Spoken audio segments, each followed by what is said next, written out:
research profile, researchers, dan hal lainnya. Gitu. Nah, kami terus melakukan updating itu bahkan setiap harinya. Gitu. Sekitar 11.000 artikel per hari yang kami indexing dan kami masukkan dalam Scopus ini. Ini adalah sebenarnya tempat yang terus-menerus growing. Karena emang Scopus itu bukan hanya capturing one time aja, tapi kita terus-menerus update datanya setiap hari, setiap minggunya.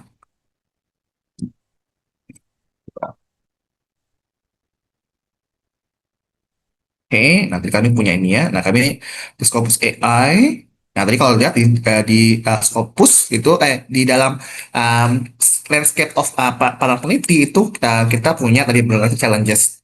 Pertama adalah mungkin kompleksitas landscape-nya memang sangat-sangat kompleks, jadi timbul adanya overload informations. Dari sisi tools-nya, mungkin juga kita punya tools yang mungkin limited, sehingga membuat search-nya juga inefficient. Tapi dari sisi kolaborasi, mungkin kita punya kolaborasi yang mungkin limited. Gitu, atau secara secara silo saja. Gitu. Hal ini berdampak terhadap lower academics dan juga adalah social impact yang juga mungkin jadi bisa berkurang. Nah, padahal sebenarnya Scopus user itu juga sebenarnya tadi bukan hanya mereka-mereka yang tadi misalnya mungkin di perpustakaan ataupun bukan hanya sekedar aplikasi saja, tapi juga sebenarnya para peneliti, para pengguna, mahasiswa, dosen juga sebenarnya pengguna juga Scopus. Dan yang mereka inginkan adalah mereka ingin tahu tentang atau belajar tentang topik baru secara lebih efisien dan efektif. Nah, oleh karena itu memang penggunaan generative AI itu memang saat ini semakin lama semakin berkembang. Mungkin Bapak Ibu familiar dengan misalnya penggunaan ChatGPT atau Gemini gitu. Tapi tadi mungkin kalau misalnya dari sisi tools tersebut, itu tools yang mungkin sebenarnya mungkin bukan bukan cocok untuk para peneliti gitu. Pertama dari sisi sumber datanya. Sumber data dari Gen AI, Gemini atau ChatGPT itu kita tidak bisa verifikasi dari mana sebenarnya hasil-hasilnya, dari mana sumber-sumber datanya. Berbeda dengan Scopus AI, itu adalah kami hanya menggunakan data-data dari Scopus saja. Gitu. Berbeda dengan Scopus yang ada tadi, itu memang data yang sudah kami kurasi.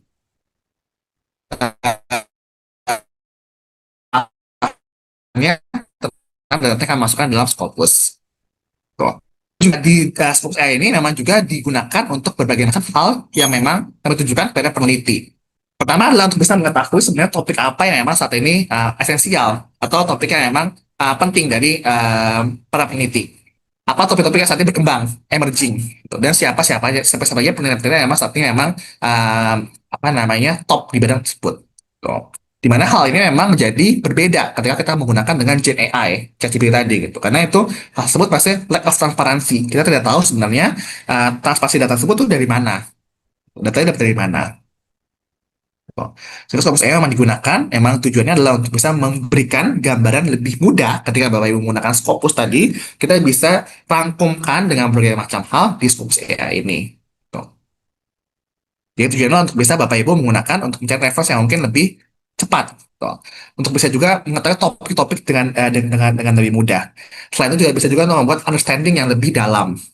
Oh, mencari juga topik-topik juga yang juga kompleks lebih mudah kepada para peneliti junior, bahkan bisa juga untuk digunakan untuk mencari kolaborator terhadap penelitian tersebut. Oh, jadi Bapak Ibu bisa menggunakan nanti berbagai macam hal di sini, bisa untuk gunakan untuk mencari summary, experience summary, go deepers, concept map. Jadi Bapak Ibu juga bisa juga membuat visualisasi dari pencarian hasil pencariannya, get topik expert, mencari emerging themes dan hal lainnya. Oh, tentunya dengan Scopus tadi, Scopus AI memang berbedanya dengan Gen AI yang Bapak Ibu mungkin gunakan, itu adalah kami menggunakan dokumen atau informasi hanya dari Scopus saja. Di mana Scopus yang kami gunakan tadi sudah kami hasilkan dengan screening dengan menggunakan apa namanya board yang memang tugasnya adalah untuk bisa mengkurasi informasi yang ada dalam Scopus. Sehingga memang kami percaya bahwa tools ini tools yang memang powerful untuk para peneliti dan juga tools yang memang bisa dipercaya para peneliti sebagai pendamping untuk melakukan penelitian. Bukan tujuan adalah untuk bisa menghasilkan langsung karya lalu copy paste lalu jadi publikasi atau kita gunakan dalam tugas mahasiswa, tugas kuliah. Tujuan adalah untuk bisa untuk mempercepat seluruh hal-hal yang mungkin tadi cukup banyak, cukup rumit, jadi lebih efisien. Tuh. Jadi mungkin kita langsung masuk ke Scopus AI-nya.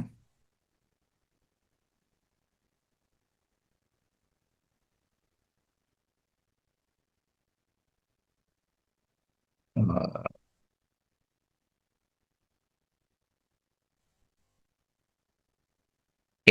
kita kembali lagi ke homepage Scopus ini, Bapak Ibu. Kalau Bapak Ibu lihat di bagian atas, itu ada tab yang tadi belum saya jelaskan, ada Scopus AI. Jadi Bapak Ibu bisa langsung klik aja dengan Scopus AI sini. Nah, kita bisa langsung memasukkan hal-hal yang mau kita cari. Mungkin kalau Bapak Ibu familiar dengan penggunaan ChatGPT atau Gemini, ini sebenarnya cukup mirip juga. Maksudnya adalah kita perlu memberikan prompt-nya atau memberikan pertanyaan terlebih dahulu apa yang mau kita cari. Tuh. Nah, misalnya kayak apa ya? Misalnya mungkin yang mudah adalah kayak what is the impact of climate change?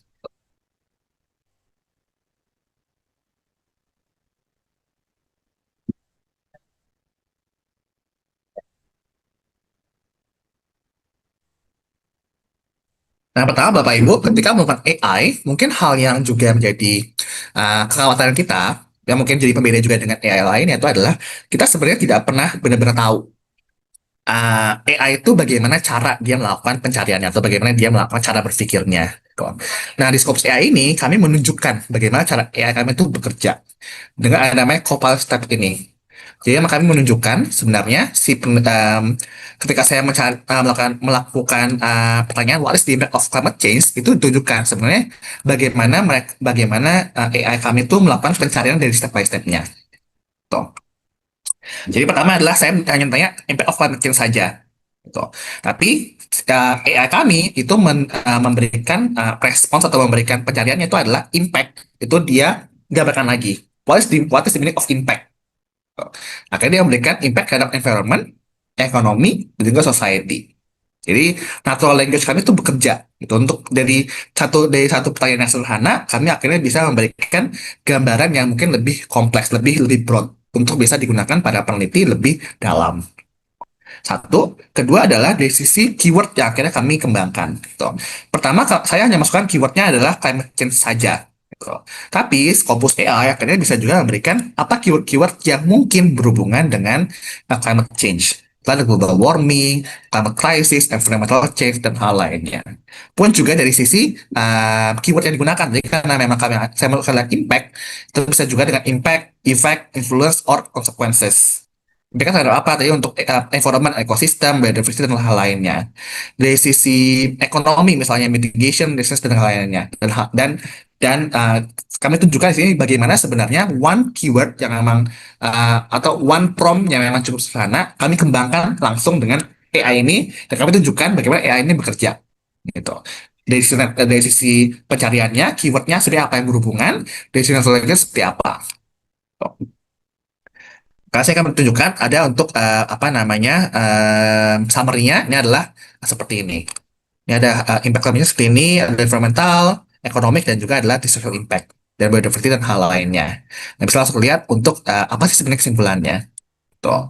Jadi di sisi transparansi pertama kami tunjukkan di bagian steps-nya, kedua adalah di sisi referensinya yang kami gunakan. Di setiap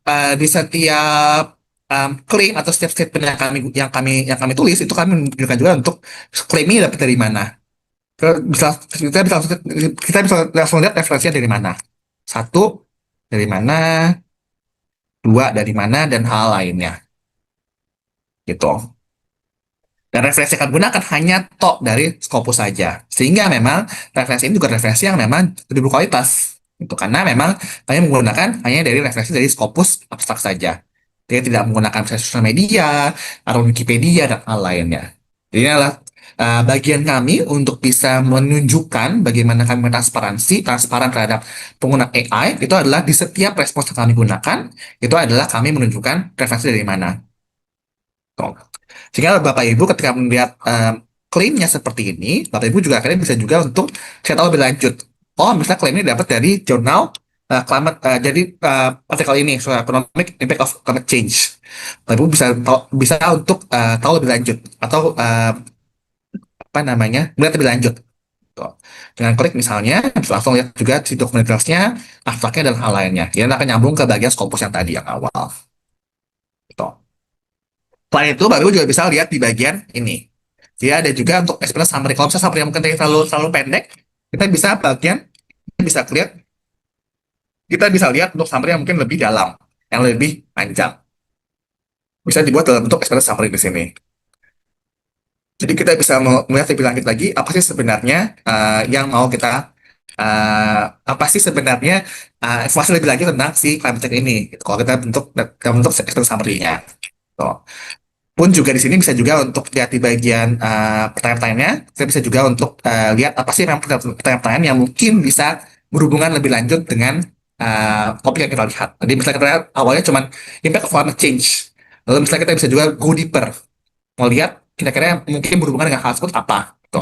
Let's say misalnya mau lihat, oh kira-kira konservasi ekologi seperti apa ya, atau misalnya berhubungan dengan berpeta seperti apa ya. Jadi kita punya juga untuk go deepers, untuk prom lebih lanjut, ataupun ketika Bapak Ibu juga bisa akan pertanyaan lebih lanjut, di sini juga bisa bisa juga. Selain itu Bapak Ibu juga bisa menggunakan tiga tools ini. Tuh. Pertama adalah concept map. Jadi dari penelitian tadi atau dari jawaban tadi, kita juga bisa melakukan concept map.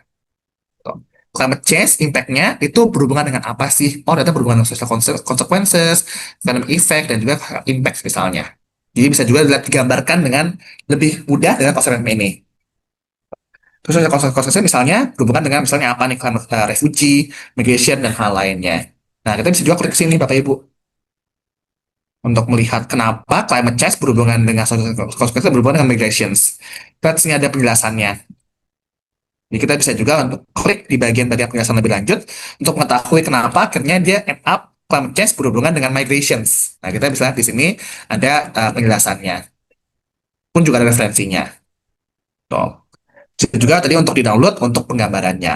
Jadi tujuan Lockstep ini bisa untuk melihat lebih lanjut atau bisa melihat gambaran lebih mudah tentang penggambarannya satu. Kedua untuk bisa juga melihat kalau bisa dia buat klaim seperti ini climate change ke migration itu kenapa. Nah, bisa lihat di bagian summary-nya. Seperti itu. Lalu kedua bisa juga untuk punya topik expert. Sebenarnya berhubungan dengan yang tadi Bapak Ibu, dengan yang bagian Scopus yang di awal. Gitu. Jadi bisa melihat juga sebenarnya siapa sih expert di bidang climate change ini. Lihat, oh ada Abu Bakar Ismaila, Orim Moloi, dan seterusnya. Jadi siapa sih sebenarnya emang yang paling expert di bidang climate change ini? Tuh. Nah ini yang mungkin yang paling berguna adalah di bagian emerging themes. Gitu. Jadi tadi kita lihat nih impact of climate change. Itu mungkin sebenarnya um, apa namanya hal yang mungkin cukup umum gitu. Tapi kita sebenarnya pengen tetap melakukan penelitian di bagian climate change. Nah apa yang bisa kita kembangkan? Nah kita bisa lihat di bagian emerging themes ini. Jadi dalam emerging tips ini kami akan melihat apa sih tema-tema yang memang bisa dilihat di 24 bulan ke belakang. Gitu. Nah, kami bagi dalam tiga kelompok. Pertama, consistent team. Kedua adalah rising team. Terakhir, oh ini nggak ada lagi. Ini karena kalau ini. Bahasa saya ganti promnya Bapak Ibu ya, coba ya.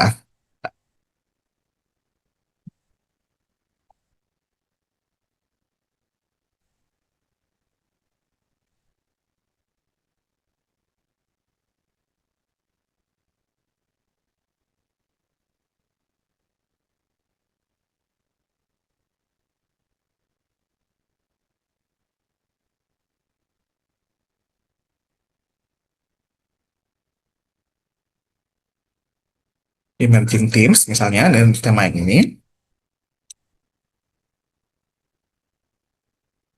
Nah, dalam tema ini itu kami menunjukkan ada sebentar.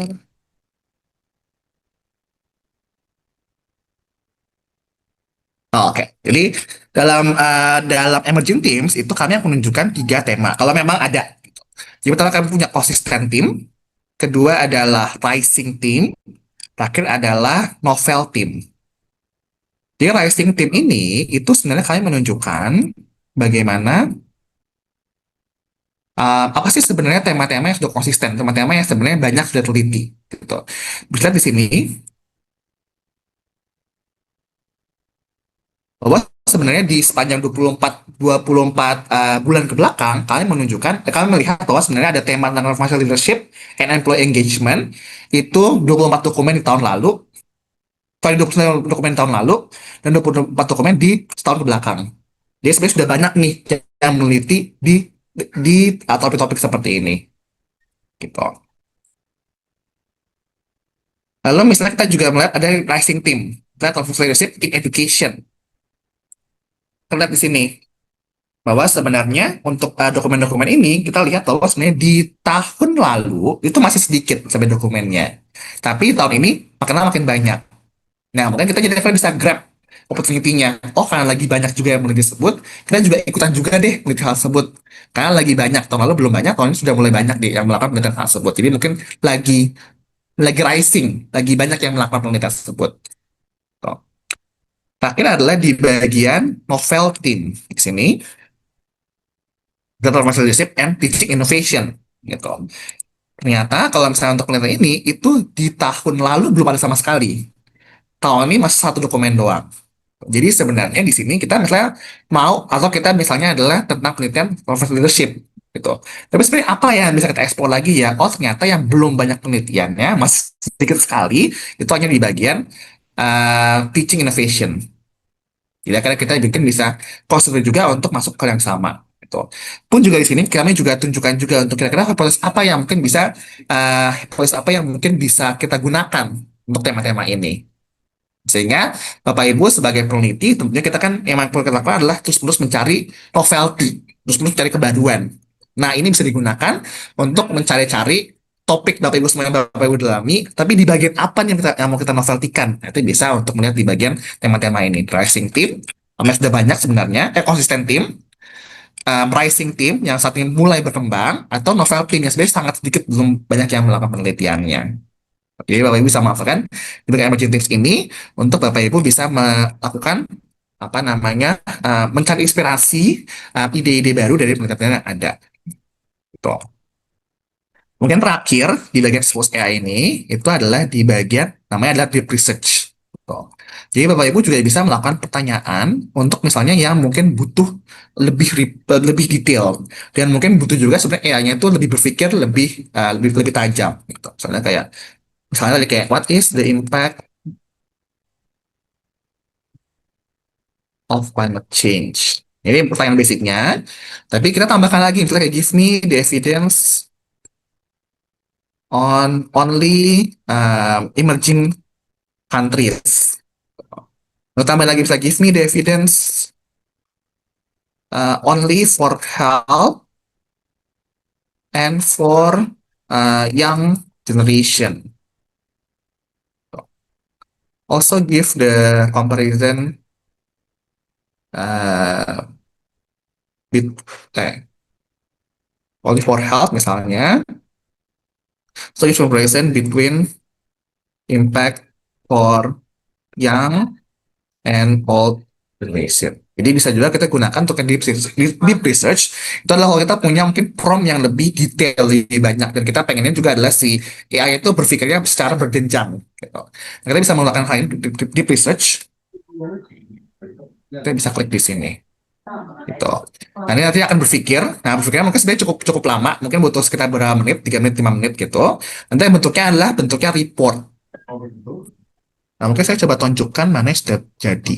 Ini karena masih berpikir, saya coba tunjukkan yang bentuknya adalah sudah dalam bentuk report.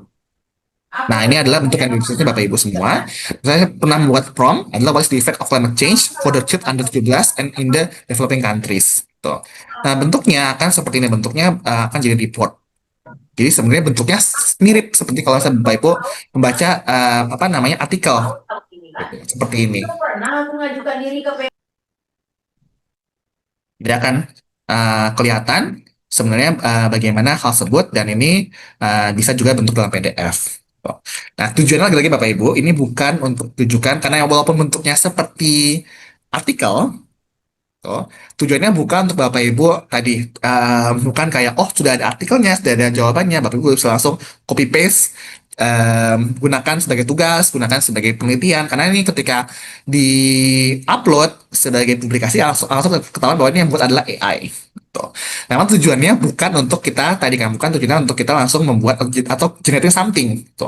Tujuannya adalah untuk kita bisa mengkat berbagai macam waktu untuk mungkin membaca penelitian lebih lama. Nah, kita bisa langsung atau mencari penelitian cukup lama. Nah, kita bisa langsung lihat nih sebenarnya apa sih asal penelitiannya. Tujuan untuk Bapak Ibu semua untuk bisa baca lebih lanjut. Tujuannya Bapak Ibu semua untuk bisa buat inspirasi Tujuan Bapak Ibu semua untuk tadi mengangkat berbagai macam hal, supaya Bapak Ibu bisa fokus saja terhadap referensi-referensi yang ada. Ketika referensinya ada, saya referensi pakai banyak sekali untuk yang di presiden ini pakai 900 references. Gitu. Supaya, maaf ini ada isu. Nah, tujuannya adalah untuk Bapak Ibu semua bisa membaca lebih lanjut. Oh, misalnya kita mau tahu tentang penelitian di bidang climate change di developing countries, nah kita bisa baca fokusnya hanya di beberapa penelitian saja. Tuh, ketimbang mungkin kita perlu tahu satu untuk mengkliknya. Atau kita beri salah satu di Scopus tadi. Jadi emang Scopus AI ini emang tujuannya untuk membantu Bapak Ibu semua sebagai researcher untuk mengangkat berbagai macam hal yang operasional supaya memang lebih cepat dan lebih mudah ketika Bapak Ibu menggunakan Scopus ini. Mungkin seperti itu nih yang ini udah kelar hasilnya tadi menit 41 detik gitu kan sini ada hasil-hasilnya. Sih kita tunjukkan juga untuk hasilnya seperti apa, study scope-nya seperti apa, implementasinya dan hal lainnya gitu. Nah, mungkin seperti itu untuk pemaparan Scopus dan Scopus AI-nya. Um, Mungkin kita bisa kembali ke moderator untuk sesi tanya jawab.